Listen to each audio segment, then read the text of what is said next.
යාළුවනේ කොහොමද ඉතින් ඔයාලට? ඔන්න අදත් අපි තවත් ලස්සන තැනක් ගැන බලන්න යන තමයි ඉතින් හදන්නේ.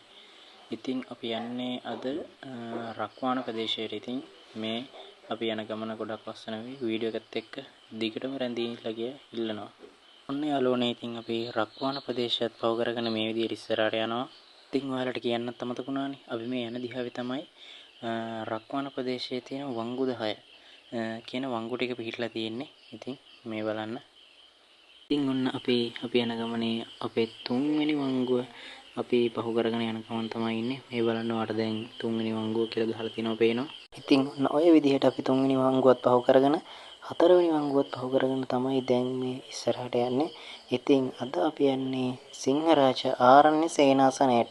ඉතින් අපි දැනට ආවා මේ සිංහරාජ ආරණ්‍ය සේනාසනය කියලා කියන්නේ ඉතාමත් පෞරාණික වස්තු වලින් පිරිච්ච තැනක්. ඉතින් බුදු පිළිම වහන්සේලාගේ පිළිම මේ විදිහට දකින්න පුළුවන්. ඉතින් යාළුවනේ අපි දැන් ඉන්නේ සිංහරාජ තියෙන ලස්සනම තැන. ඉතින් මෙතන තමයි සිංහරාජයේ view point එක තියෙන්නේ. ඉතින් මෙතෙන්ට ගියාම මුළු පළාතම ඔයාලා මේ දකින විදිහට මාර ලස්සනට පේනවා. බලන්නකෝ ඉතින් කොහමද මේ view එක කියලා.